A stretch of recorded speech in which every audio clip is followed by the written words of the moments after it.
Hey everyone, welcome back to another fun and exciting Algebra 2 class. Today we're going to learn about radical equations. That's on page number 112, actually 111 in your book is the beginning of that, radical equations. These are equations, just like it sounds, equations with a radical. And so what we're going to do is really, I don't really even need to give you a lot of steps. Here's the only thing that you need to know about these, the only step that you need to know. Step 1, isolate the radical, okay? And then usually it's going to be a square. So we're going to square both sides, eliminate the radical. So isolate it and eliminate it, okay? And so I guess 2 little steps there, but then everything else is going to solve out just like the other ones that we've been doing. So let's take a look down here at what we have on the board. X plus 5 in the radical sign equals 8. So the square root of x plus 5 equals 8. Hey, good news. It is already isolated. We have it all by itself over here on this side. So we're good. The only thing that we need to do now is we need to square both sides. We need to eliminate that radical sign. So we're going to, oops, there we go. Square both sides. Now that's important. Don't just, because right now we just have an 8 on the one side. Okay, so it's not a big deal. But sometimes we have more stuff on the other side. So we have to square the entire side. Don't just square one thing. Square everything on the other side. So what happens when we square the radical? Well, it just goes away. Okay, that radical just goes away. So we end up with x plus 5. It just kind of comes out of it. Okay, equals... we just square that. 8 squared is 64. Then we just solve it, and we just subtract 5 from both sides. That's going to cancel, and we're going to get x equals 59. And that would be our answer. So that's all there is to it.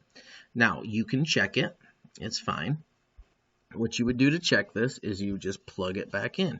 So we'd have the square root of 59 plus 5 equals 8. The square root of 59 plus 5 is the square root of 64 equals 8. The square root of 64 is 8 equals 8. And that would be correct. Okay? So same thing that we're going to want to do here. We're going to want to square both sides. Okay? When you square this, that just cancels, and we get 6y plus 7 equals... I'll save you the time here. I'm not going to go ahead and FOIL it all out, but basically we get y squared minus 4y in the middle plus 4. Okay, that's when we FOIL that out.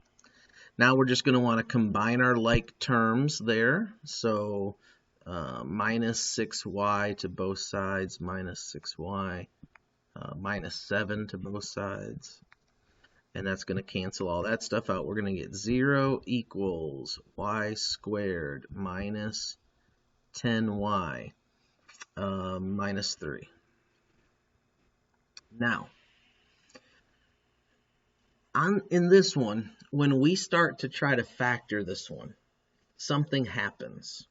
Here's what happens. It's not pretty. It doesn't work out. We can't figure it out. So let's look through it, and let's so we're looking for 1 times 3. That's all we have, 1 times 3. Well, we can't get 1 times 3 to equal 10, can we? It doesn't work. So in other words, we can't factor this one. And when you can't factor them, you have to go back to previous lessons and say, okay, what can I do here? Well, one thing that you can do here, the one way to solve, because we have a quadratic, one way to solve your quadratic is by using completing the square. So maybe you want to complete the square. Another way is by factoring. Factoring doesn't work. Another way that we could do this is by the quadratic formula. So if we come over here and we say, okay, A equals 1, B equals negative 10, and C equals negative 3. We can just plug that into the quadratic formula. This is why you need to know the quadratic formula. Okay, so we have the square root y equals negative b plus minus the square root of b squared minus 4ac. And all that is over 2a. Now we're just going to plug into it. So everywhere that you see a b, you're going to put a negative 10. So we have negative 10, so we can put positive 10 plus minus the square root of b squared. What's negative 10 squared? 100 minus 4 times a times c over 2a. 2 times 1 is 2. Just let's solve here inside of the square root sign to find what our determinant is. So we're going to get, and this is still y equals, by the way. So y equals 10 plus minus, and then we'll do this. So negative 4 times 3 times negative 3 is 12. So that's positive 12. So that's going to give us a 112 as our determinant over 2. We can try to solve out for that 112. So what we're going to do is try to reduce that out if we can, and we can, okay? 4 goes into that. Actually, 16 goes into that. We can do it 16. 16 times 7 gives you 112. So 16 times 7 gives you 112. And you can use a calculator for that. So if I come over here to my calculator, I could do, the way to do that would be 112 divided by, and then you just start with perfect squares. So start with the bigger ones and you try to get it. And so when you get down to 16, you get 7. So use a calculator there. It'll save you some time. So 112 divided by, divides out into perfect squares, 16 and 7. So 7 is going to be left over. This comes out to a 4. So we'd have 4 square roots of 7. That's how you reduce out that 112. And so what that's going to look like now is y equals 10 plus minus 4 square root of 7 over 2. Now we're not done yet, because we can do, and the last thing that we can do here, and I'm running out of room right here, but we can fit it in there, is we can factor out a 2. Okay, so that's going to come out to, that's going to cancel when we do that. And so that's going to come out to a 5 plus minus 2 square roots of 7. Okay. So when we cancel that out, that goes to the 5 and that goes to the 2. Okay, that's where those numbers come from. And then we have the square root of 7. And so that's what we get there. And you can substitute that back in and check it. It will check. Now, on this one, you get one that's extraneous.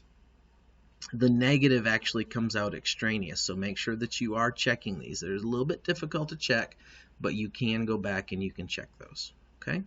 All right, I know I'm running out of time, but we're going to do one more right here. This is the last one we're going to do. So, what do I do when I have 2 radicals on the same side? Well, you isolate. And I always try to isolate the most complicated one, or the one with more things going on.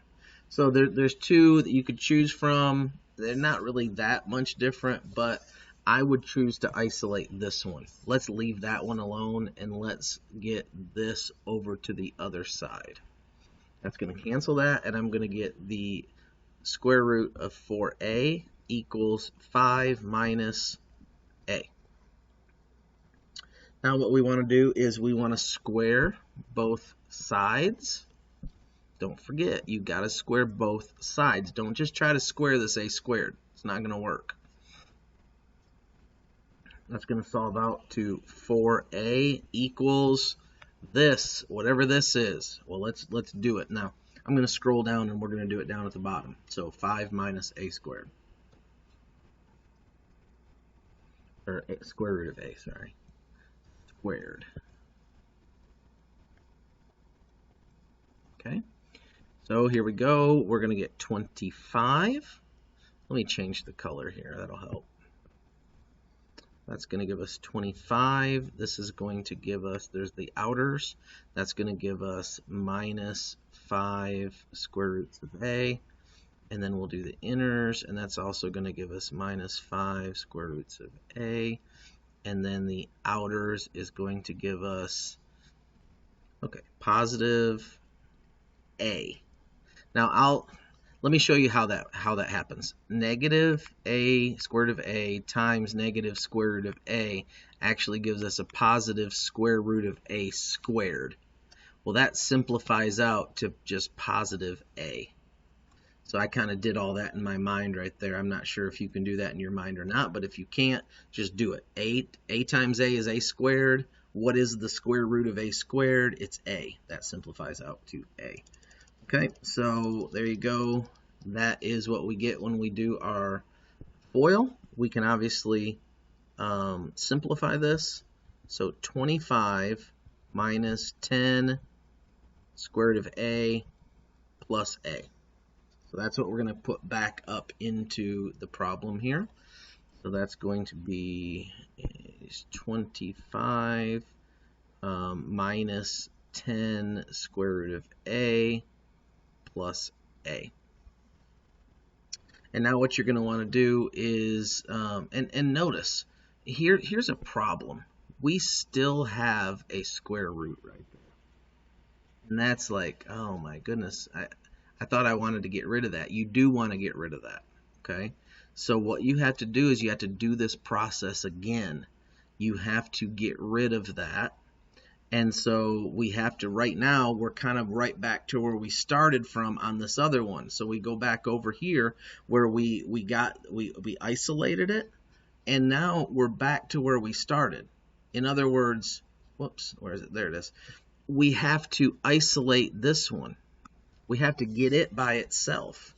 Well, to me, the easiest way to do that is to add 10 square root of a to both sides.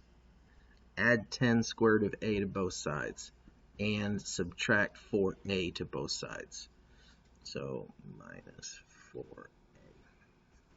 That's going to cancel over here, and we're going to get a positive 10 square root of a. So 10 square root of a equals 25. This is going to cancel, and then we have this, minus 3a. 25 minus 3a. Okay.